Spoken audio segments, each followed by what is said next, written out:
एक महत्त्वपूर्ण अशी प्रेस कॉन्फरन्स आपण आयोजित केली। माजी मुख्यमंत्री पृथ्वीराज चव्हाण साहेबांनी काल काही आरोप केले, त्या आरोपाचं स्पष्टीकरण करण्यासाठी आपण आज पत्रकार परिषद आयोजित केली। मी सगळी आकडेवारी ही पत्रकार बांधवांच्या समोर मांडलेली आहे।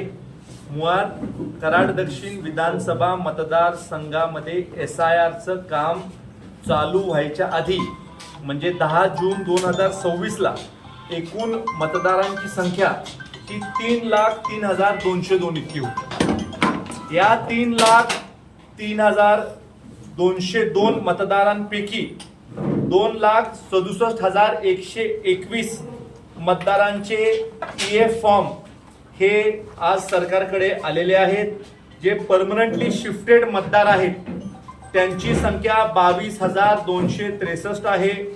जे मतदार आज हयात नाही आहेत अशांची संख्या 7,695 आहे। जे मतदार या प्रक्रियेमध्ये ॲब्सेंट होते त्यांची संख्या 1,554 आहे। आणि त्यामुळं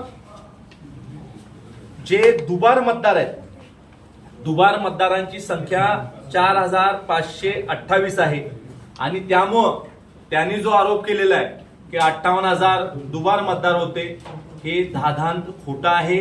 सगळी आकडेवारी ही प्रांत ऑफिसकडे उपलब्ध आहे। माझी आपल्याला सगळ्यांना विनंती आहे की प्रेसचे प्रतिनिधी म्हणून आपण सगळी माहिती प्रांत ऑफिसकडून घ्यावी। प्रांत ऑफिसकडनं माहिती घेतल्यानंतर आपल्याला असं कळेल की फक्त 4,528 दुबार मतदार होते। SIR मध्ये मतदान व्यवस्थित करण्यासाठीची जी प्रक्रिया झाली किंवा मतदान जे दुबार होतं ते कमी करण्यासाठी किंवा इतर मतदान कमी करण्यासाठी जी प्रक्रिया झाली ती पार पडलेली आहे। आणि त्यामुळं हे जे मतदार आले होते मतदान प्रक्रियेमध्ये हे मतदान आता कमी झालेलं आहे। पण हे जे खोटे आरोप होतात आहे की 58,000 होते, 46,000 होते, काय वेगवेगळे आकडे देतात, हे चुकीचं आहे। आणि त्यामुळं माझी आपल्याला दुसरं एक आपल्याला सांगणं आहे की देशामध्ये मतदान वाढीचं प्रमाण हे साधारणतः 8% आहे। आणि आपल्या मतदारसंघामध्ये 2009 ते 14 हे 9% जास्तनी मतदान वाढलं। 23,000 मतदान वाढलं। त्यानंतर 14 ते 19 याच्यामध्ये साधारण 5% आसपास मतदान वाढलं, 13,000 मतदान वाढलं। आणि 19 ते 24 25,000 मतदान वाढलं, हे 8.92% आहे साधारणतः। आणि त्यामुळं मतदान वाढीची जी जो रेट आहे देशाचा त्याला अनुसरूनच आपल्या मतदारसंघामध्ये सुद्धा मतदान वाढलेलं आहे।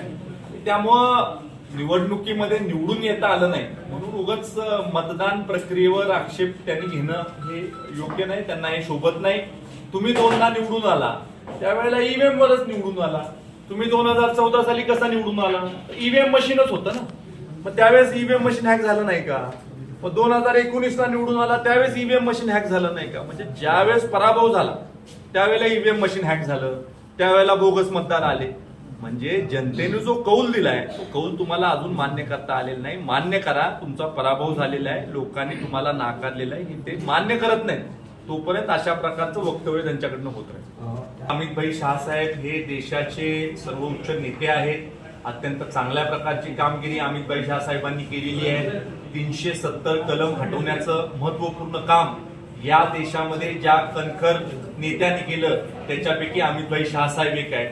आमचे आदरणीय पंतप्रधान मोदीजी आणि अमित शाह साहेब यांनी अत्यंत चांगलं काम देशामध्ये केलेलं आहे। आणि अशा ज्येष्ठ नेत्यांविषयी यांनी अशी काही टिप्पणी करणं ही योग्य नव्हतं।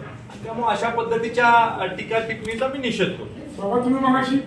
त्यांनी 2014, 19 आणि 24 तिन्ही वेळेला त्यांच्या कुटुंबातल्या 7 लोकांचं 3-3, 4-4 ठिकाणी मतदान होतं, याचे पुरावे आहेत।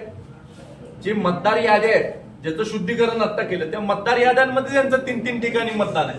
आणि हे काही मोहगम नाही, मी तुम्हाला पुरावे दिलेले आहेत की कुठल्या बूथवर यांचं मतदान आहे। आणि ह्यांचा असा जर का दावा असेल की राज्याच्या माजी मुख्यमंत्र्याच्या पुतण्याचं BLO ऐकत नाही, हा ह्यांचा दावा असेल तर मग हे हास्यास्पद आहे की कसं काय BLO ने तुमचं ऐकलं नाही। आणि त्यामुळे ह्यांनी स्वतःच्या घरातली मतं ह्यांना कमी करता आली नाही 3 निवडणुका. आणि आता हे म्हणतात आहे की दुबार मतदान झालं आणि हे झालं, तर हे सगळं खोटं आहे.